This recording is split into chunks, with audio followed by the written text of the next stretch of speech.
Hi there, welcome to my channel. If this is your first time stopping by my channel, please do me a big favor, like, share, and subscribe. I really would appreciate it. And so, what I ended up doing today was I ended up selling everything once again. And what I think I'm going to be doing moving forward is I'm going to be buying SPY myself. So I'm probably just going to buy and hold SPY. I may day trade it a bit, and I may sell calls on it myself. So the reason why I decided to do that is because if we look at this comparison, I would say that probably in the income space, a SPY is probably one of the top ones, one of the best ones. And SPY has been around for at least the past 3 years. And so in the past 3 years, if you would have bought SPY 3 years ago, you would have a 56.68% return, which is not bad. It's pretty good. But if you would have bought SPY, during the same time frame, you'd be up 75.59%. So there's about I think after the math that I did, there's about a 37 or like about $20,000 difference. So if you just would have bought SPY, you would have made actually $20,000 more than by holding SPY because of the capped upside.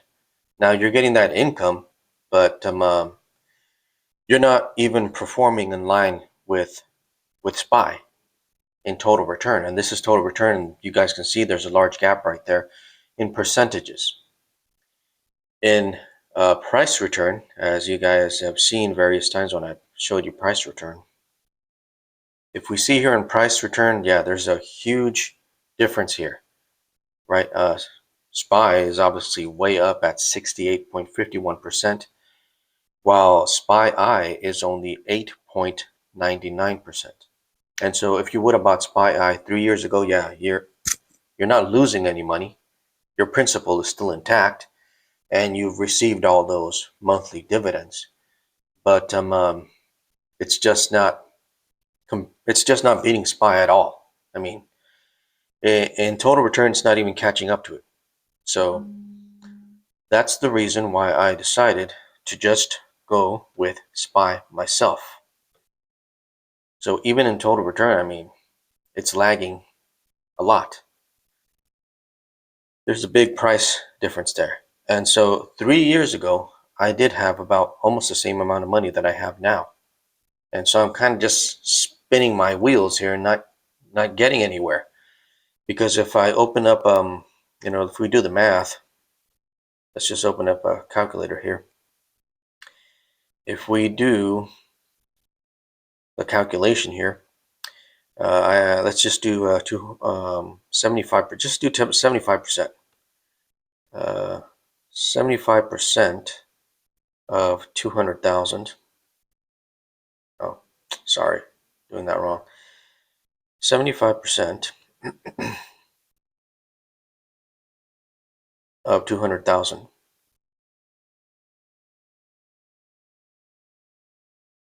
is 150,000, right? So if I would have bought just the S&P 500 3 years ago, I would have $350,000.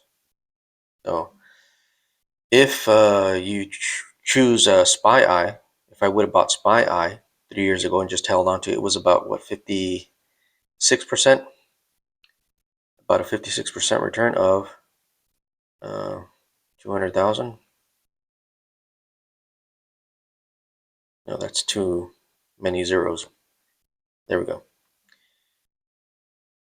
You'd have $312,000. Okay, so 312,000 minus 350,000. Yeah, $38,000 difference. So as you guys can see, there's a difference there of $38,000 So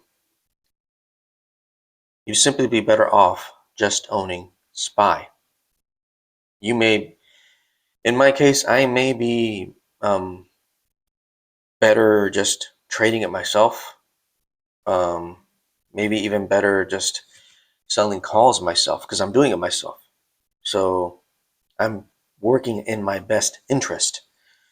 The guys at Neos who are managing SPY, I'm sure they're doing the very best they can. But if I were doing it myself, well, I'd be doing it to extract as much income from SPY myself by selling calls on it, or by trading it, or simply by holding it. I mean, simply holding SPY, you would have made a whole bunch of money, right? And so if we go back over to my Robinhood portfolio, if here it is. So if we just go to SPY, we go to SPY right here.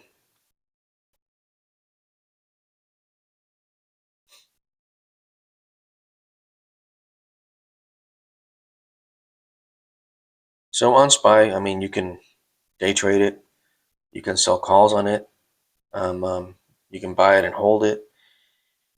And the thing is, like, if I'm thinking like, well, I can just buy this, and if I need any money, I can either sell some shares or use some margin. And then to pay down margin, I could just sell some shares. I mean, you can always get that money that you need. You can always get the income you need because as you guys saw, uh, just holding the S&P 500 in the past 3 years with the amount of cash that I have would have made me an extra $38,000. So you're cutting yourself short by owning, I guess, SPY or any of these other ETFs. Um, because they're selling calls for you with SPY, or with other ETFs. Maybe they're selling shares, and paying you what they're selling off. So, um, um, you know, maybe I can just do it myself. That's what I'm thinking. I can just buy SPY myself and decide uh, what price target I want to set and how much I want to receive in premium by selling calls myself. So that's probably what I'm going to do starting on Monday. I have all my cash, and I'm just going to wait to get in at a good price, and then probably sell a call or day trade it, which I've done before in the past. I started with day trading. So I started day trading VTI. Let's go over to VTI. VTI. And for a long time, it was going well. I was making money consistently with VTI by day trading it. The only problem, as I mentioned before, is that, well, I have to pull out my phone when I'm at work. And so that's the only problem I have with it, you know. But of course, I still do that anyway. So what's the big deal, right? I I'm doing my job and I pull out my phone to check my portfolio anyway, every day, constantly, for some reason. And so since I'm already doing that, I mean, I might as well just do it myself, buy and sell, you know, or sell calls, or maybe potentially just buy and hold it, you know. If I need money, I can sell some shares, or if that's not convenient, I can just borrow against my shares, and later on, when the price goes up, sell some shares to pay down margin.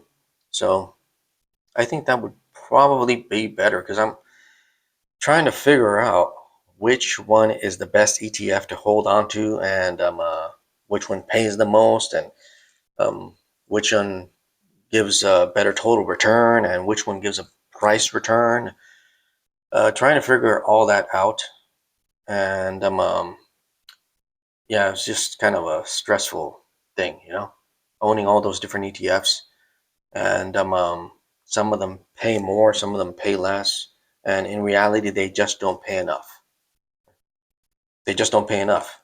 I would have to have like about 3 times what I currently have in cash to earn a fairly good amount. Because with what it pays, the portfolio that I had with those 6 different ETFs, it was only about $2,400 a month, which simply is not enough for the risk. Now, another idea I had, but I don't really like the idea. Another idea I had was just to go all in on XPay, but still, I mean, it's not enough. XPay. Because with the amount of cash that I have, I can make about close to $3,700 a month by just owning XPay. But I see a problem also with XPay. If we go to the year to date, let's go to 1 year. As you guys can see here, the price up here is like almost $60. And here's the crash, the April crash. And then XPay still has not made it back to $60. Now, in total return, XPay has a positive total return, but in price return, yeah, it's negative. So if this happens again, you know, if you own XPay and it pays. The reason why I was thinking about XPay is because it constantly pays 95 cents. It's consistent. It's been paying 95 cents almost since it started trading. Although the very first 2 months, it paid 97 cents. So it did go down by a few cents. But moving forward, it's consistently paid 95 cents. And so I like the consistency in the monthly payment. But what I don't like about it is that it just doesn't have that, I guess, comeback. It hasn't made that comeback. It certainly hasn't gone all the way back up to like $60. Up here at this peak, $60.15.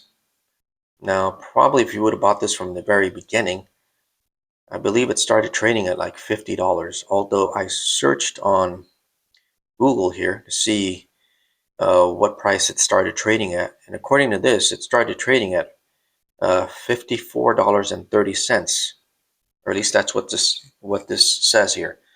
But probably it started trading like for $50. So if you would have bought it from the very beginning, I'm pretty sure you'd be doing quite well right now with all the dividends you received and the current price.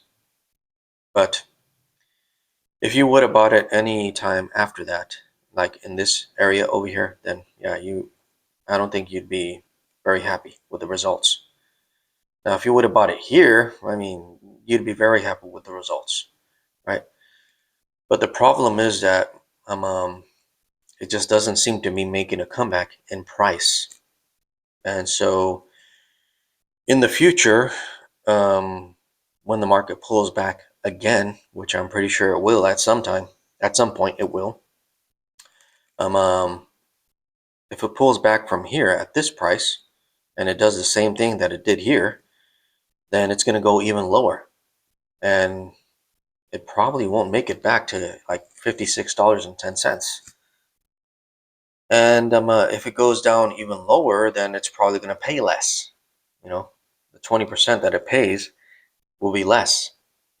So I'm thinking the best thing to do for me personally is just to buy SPY.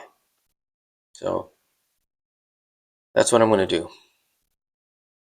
I think I'm just going to buy SPY, and I'm going to try to extract as much value out of SPY myself as I can.